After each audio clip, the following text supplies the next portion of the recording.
hand. Oh, okay, yeah, okay. So we're back after a summer, so it's been a long break. But if you remember where we left off, it was actually quite a convenient point to leave off. We finished at the end of Matthew 13. So we come in with Matthew 14. I've called it the end of an era. If you did the program I ran a few months back where we looked at the life of John the Baptist, we noticed how John's life frames in so many ways. There are events in John's life that frames and kind of marks turning points in Jesus's ministry. And we're at one of those points now.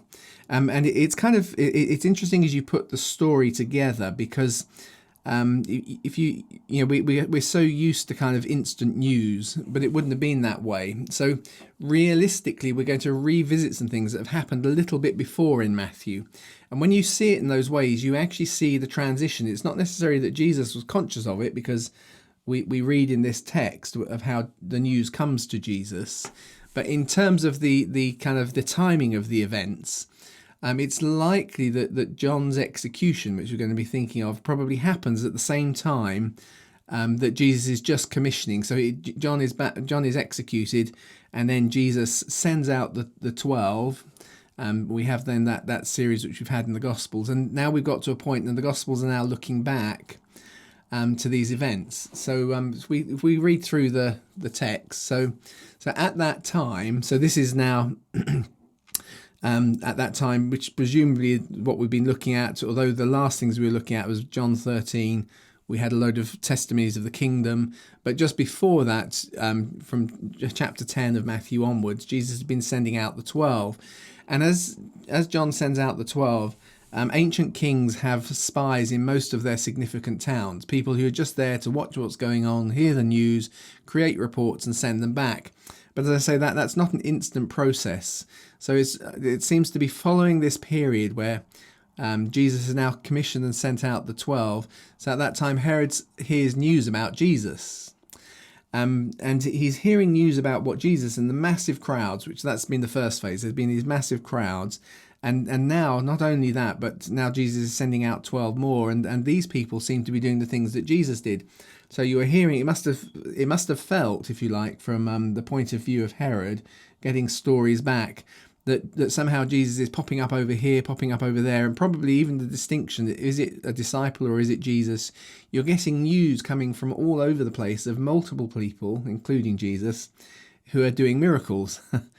And then we get this little phrase in Matthew, and I always see these things as kind of confirmation of the independent sourcing of the Gospels, because there's a kind of a tie-in here that only makes sense if you bring in information from Matthew, Mark, and Luke. Well, Luke and John, actually. It's Luke and John probably more than Mark, I think, in this case. Because it then says, he said to his attendants, or his servants, it could be. I just went for the word attendants because it's those kind of immediately around him ministering to him. This is John the Baptist. He's risen from the dead, which is why miraculous powers are at work in him. So he's hearing the stories of Jesus. He's heard about the massive crowds. He may even have been now hearing about people that Jesus has commissioned. Something quite strange and stunning is going on.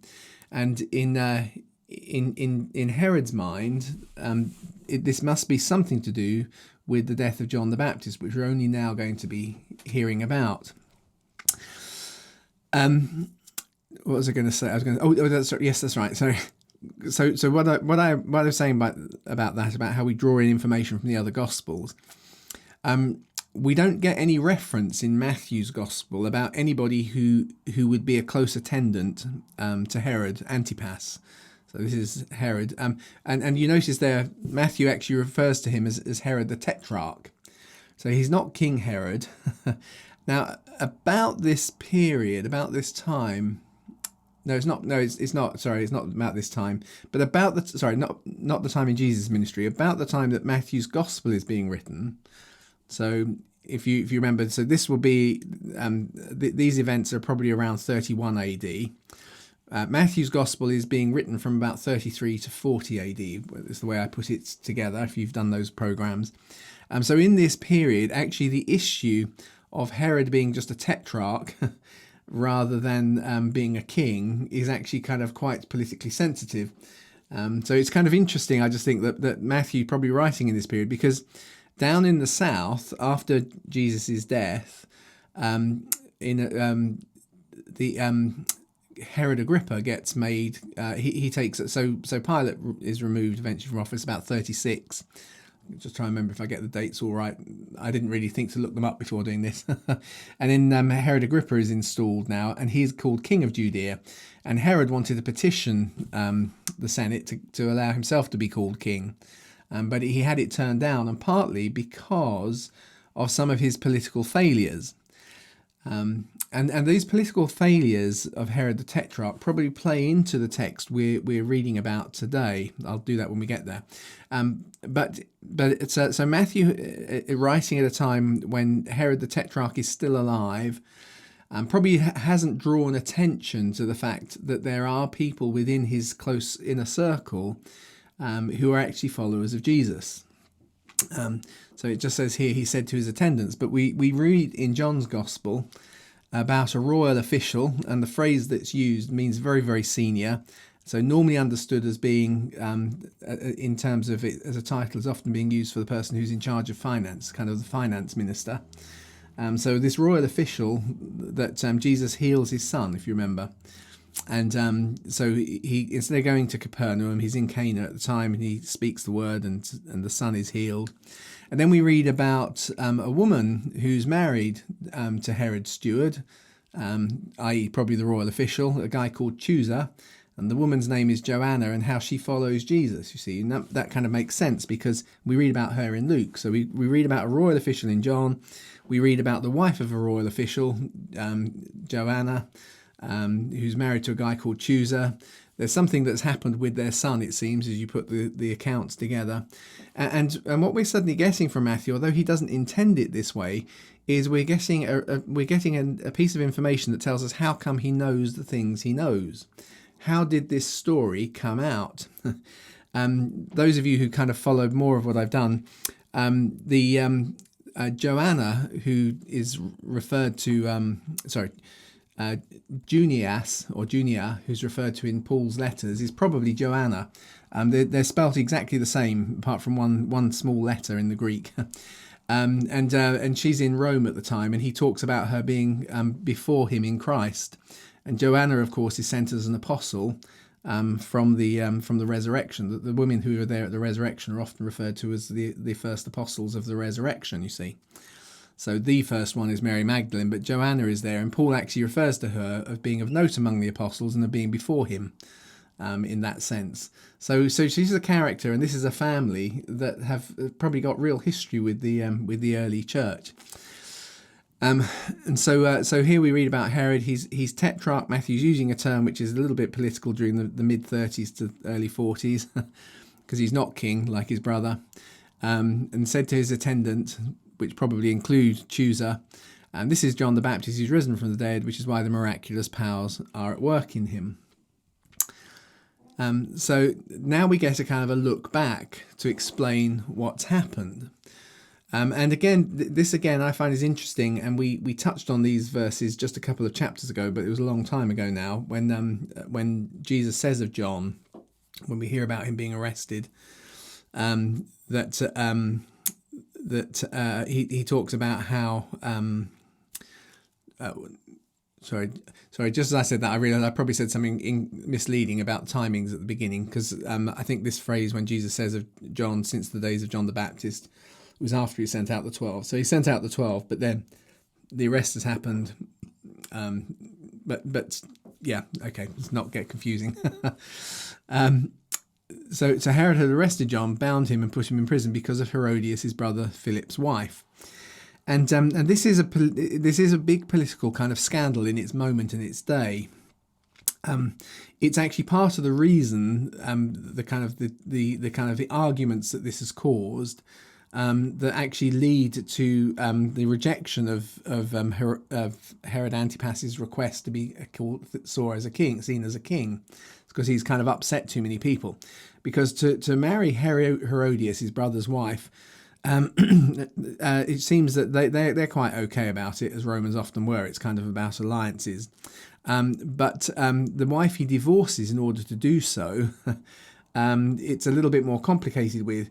He tells her to go down to just got to think of the name of his fort. Can't think what his fort is called down in the south. Anyway, he gets down to the south along the Dead Sea. He tells her to go there, and she realizes that he's kind of maneuvering, and Herodias is going to take over, and she goes back up to her father, who's king of Nabatea, a guy called Aretas. Eventually, it's going to lead to a battle between Herod Antipas and Aretas. Though that's a few years later. They're in standoff now. They're kind of in political and emotional kind of wariness of each other.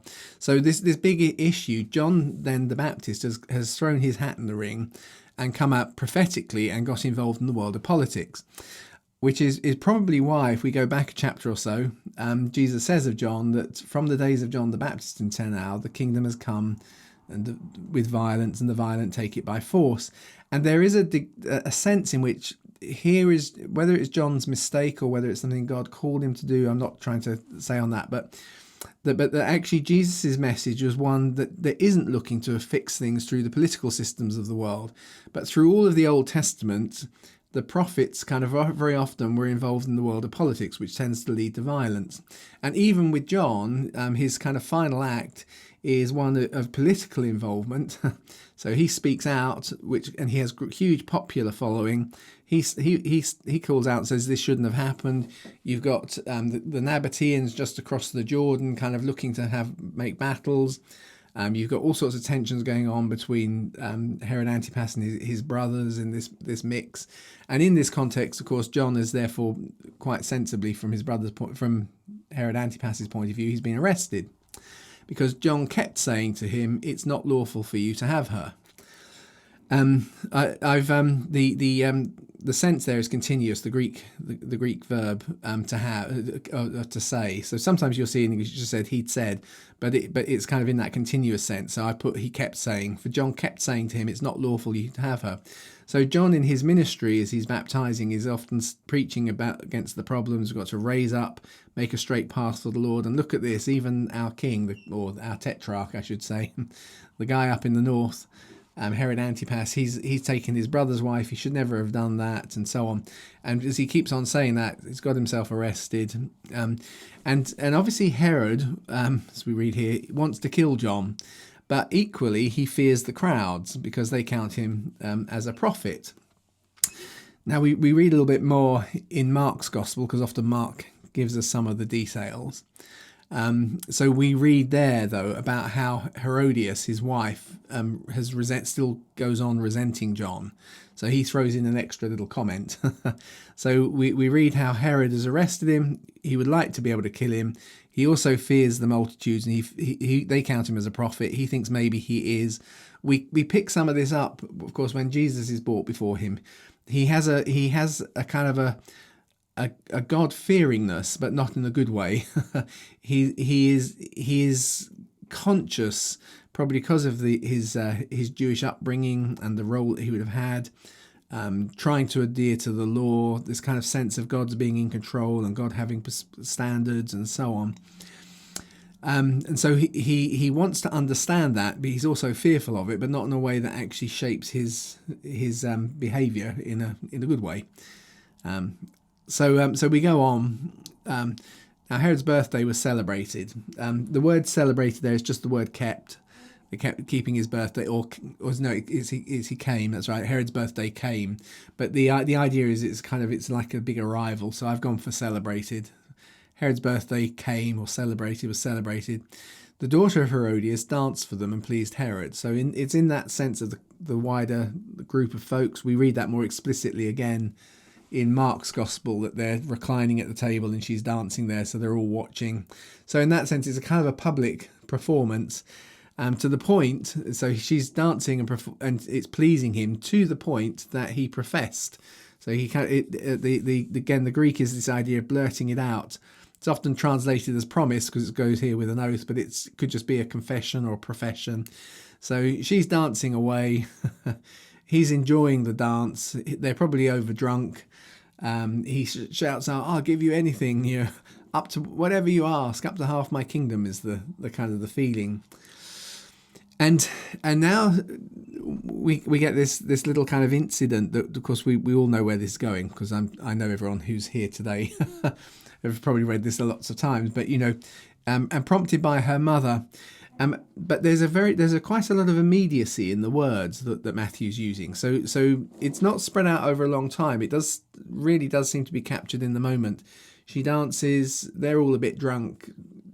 Herod cries out, "You can have whatever you like. I'll give you it. No, promise you, honestly, I'm going to give you up to half my kingdom." So she goes and consults with her mother, who, as we read about in Mark's Gospel, has continued to resent John for the way he's spoken, and the people have kind of agreed with him in terms of the fact that she should never have left her husband Philip, and she shouldn't be married now to Herod Antipas. And so, prompted by her mother, she said, "Give me," and I've gone for right here, because we use the word quite loosely, kind of do it here, but actually there's an immediacy to the Greek word. You'll often see it's often the word if you use the King James, it will say "come hither." In other words, it's kind of, there's something right now about it. so I wanted to get that across, because I think it's not that this takes a long period of time. Give me right here on a serving plate the head of John the Baptist. So we get the idea. He's down in why can't I think of the name? Machaerus. That's it, Machaerus. He's down in Machaerus, which is where his hill fort is. And it's down further in the south. Herod the Tetrarch, his kingdom, his tetrarchy or whatever, mainly covers Galilee, but he covers some land on the eastern side of the Dead Sea, where he has this large fort, which is where John the Baptist is imprisoned. Is presumably where he's having his party. And in that context, she's saying, right here, right now, I want it on a serving platter. And so even the fact that if you kind of put it into its context, they're reclining at the table, platters of food are being brought over. Serving platters, the words used here, are the things that you serve food on. They're being brought to the guests at the table. So it's quite macabre and quite kind of gruesome. And of course, this has obviously come from the mother in this occasion. And demands that the thing is done right away. And so you can kind of almost get the sense of the kind of the conflict and the flow.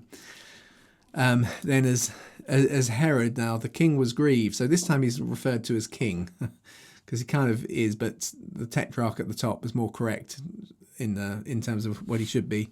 He was grieved, but on account of the oaths and his guests, he ordered it to be given. So having sent, in other words, he presumably sends somebody to do it. So it's kind of, there's almost a kind of a sense of, and this is why I'm saying the role of the eyewitnesses, probably of Chusa, his steward, who may be an absolute eyewitness to what's going on and feeling the kind of the sense of the sort of the drunken celebrations, the ridiculous promises, the bitterness of Herodias, the kind of petulant demand of doing it right here, right now, bring it to me. And while the word I've translated there as grieved, you should find, I think, is common in quite a few of the translations. I tempted to kind of go with a word like wounded or saddened, but it's kind of like poof, there's a negative emotion that hits him as he realizes what a stupid thing he said, but he can't kind of go back from it in all of the revelry with his guests around. And so he orders it and sends a soldier, sends somebody out of his presence, and he, presumably whoever goes at that point, beheaded John in the prison. So it's probably pretty instantaneous. Now, John the Baptist's arrest is, of course, what had triggered Jesus to go up and into the areas of Judea in the first place. Now he's been executed, but although we've got this little moment here that tells us it's happened at Herod Antipas's birthday celebrations, the general public won't be aware of this. It's not going to be something that Herod is going to go and broadcast. We kind of get that sense from the fact he is grieved. He's also nervous of the crowds. He's not going to go and publicise it. So this would have happened, but news of it won't have got out straight away. But we do read, and his John's, and his, i.e. John's, brackets, head was brought on a serving plate and given to the girl, and she brings it on to her mother. So that it probably all happens in that very fast, speedy period of time. And now this time his is John the Baptist. His disciples came and took the body and buried it. And then they went and told Jesus. But again, I think that the just kind of understanding it from an ancient world kind of point of view, this is summing together. It's kind of squeezing together probably a drawn out period of time as those that come to visit John and he's not available, he's not there, and then they realize that he has been executed, and Chusa and his wife, his wife Joanna, who are secretly followers of Jesus, are probably sharing the news that's gone out, and so somehow the body is negotiated for, and they take it and they bury it. And then they went and told Jesus. I could have just gone for they went. But the Greek phrasing here kind of doubles it up, which implies a sort of sense of sequence, A, B, C. So it says here, and now his disciples came, and that little Greek word for came is an extension of the same word they went. So first of all, I can't remember what the Greek word is, but in the first occasion it has an extra pro in front of it. They kind of came to do this. They came to do something deliberately. So they came to do something deliberately, which is they come and get the body and then they go and bury it. And then they went is exactly the same word, but now it's lost the pro. But it kind of has that sense of we do this first. This was the immediate thing that we've come to do. Once that has been done, now we go to do this. And told Jesus. So I kind of, as I say, there's a sort of a sequence going on. So you can kind of understand why it is that there's probably a period of a month or so, maybe longer, it's hard to say, between the event happening, knowledge of it kind of seeping out, activity that has to be done quietly, because I don't suppose Herod wants any big fuss made about this. Taking of the body, the burying it, and then the news creeping up to where Jesus is. And so now Jesus, having heard, withdrew from there by boat to a secluded place by himself. And the crowds on hearing, and again, you've got Jesus having heard and on hearing. It's probably the way in which the news is rippling out, because Machaerus is right in the south. It's 100 miles or so away from Galilee. So the news is kind of ripping out from Machaerus, where John the Baptist's immediate disciples have stayed around that area, visiting in prison. We know that they visit him in prison because remember, we have that delegation that come to Jesus, take word back.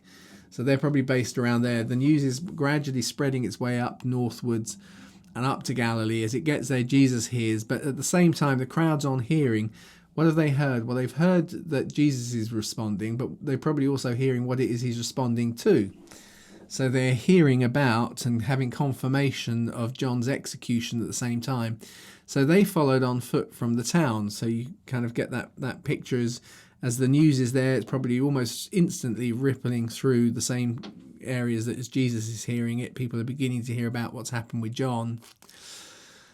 And so Jesus at that point withdraws down, gets into the boat, takes out into Galilee. The crowd start to be aware that Jesus has just heard what's happened with John. Some of them will be aware of the connections between Jesus' ministry, the way it's kind of gone beyond John's. Others of them probably would just know it as a popular sense of John came, he did this, he was challenging Herod. Now we've got a new person who's doing it likewise. John's just got beheaded. There's all sorts of kind of interest and questions going on in people's heads. And so presumably, even though it's dark, they're trying to track where the boat is heading, and they take the roads in the same sort of direction. Hearing him, they followed on foot from the towns. And so having gone out, i.e. he's done what he did, and he's got to wherever he's gone to be secluded, he sees a great crowd and is moved with compassion towards them, and he healed their sick. And that's the verse I'm going to finish on, because we're then going to, next week, we'll look at the feeding of the 5,000, which is a really key event for a number of reasons. One, it's one of a handful of events outside of the crucifixion week that are recorded in all four Gospels, so it's important from that point of view. But equally, the provision of bread out in the middle of nowhere makes Jesus, really sets Jesus up, and actually really sets him up in a kind of mosaic sort of figure. He suddenly steps into that sort of a role, the provision of bread in the middle of nowhere. Is going to come into that place. But equally, to understand that even these crowds have got here with all sorts of emotional questions going on in their head. It's one of these things I only became more aware of as the years went by, that somehow you get so used to reading the Gospels that people kind of turn up as if it's just a fun day out, but they've got all sorts of questions going on in their minds. They have all sorts of messianic expectations. They would have looked at John. John has made more news in secular history than Jesus has at this point. Josephus writes more about John than Jesus, but you see that's understandable because John got involved in politics in a way that Jesus doesn't. Jesus's message is political, but it's not kind of party political in the sense it does turn up to society. The kingdom of God does interrupt and interact with the kingdoms of men. But John has done so more deliberately and therefore is a more significance to them. I should have completed the story really by saying because of that his intervention here with the marriage. What eventually happens in 36 AD is that Aretas and Herod Antipas get into a fight. They get into a little bit of a battle, and Aretas beats Antipas. And as a result, eventually Antipas is kind of retired from statecraft and removed. And the people then at that point said it's because of what he did to John the Baptist, you see, because he executed John the Baptist. That's why that happened to him. And so that whole involvement of John is kind of much more in the minds of the secular historians. So they write about that, and we therefore know more of John's ministry in Josephus than we do of Jesus's. Whereas so when you kind of put all those bits together, you kind of get that sense. We had it just a chapter ago with Jesus saying there was a way of doing it that's happened all the way up until John and even since him. Okay, it's come by violence. It's come by the kind of that political manoeuvring and by the sword and by the battles, which of course in the end is part of what John's final message got him involved in. I say final message. John also predicts, of course, Pentecost, so he's got other things as well. But actually, what I wanted to kind of perhaps get across or set up ready for next week is the coming together of this big crowd that Jesus is going to feed in the feeding of the 5,000 are flowing out of this huge transition moment. As we've gone from Jesus kind of has been operating under the cover of John the Baptist. He's then, as John the Baptist has gone into prison, he's stepped forward and now become much more public. As his ministry has grown, just as it's exploding, there's the point where John is now being arrested and executed. As the news of that gets out, there's a kind of a whole ferment going on in people's emotions and thinking about what does this mean. And now Jesus is going to step into this mass. From now on, we're not going to. We're only occasionally going to see Jesus in synagogues. Most of the time, from now on, he's going to be out in the open air because the crowds really take off. So that's kind of it. So that's my little take on this transition phase from verse 1 to verse 14. Does anyone want to ask anything or make any comments or ask for clarifications on some of the things we've looked at?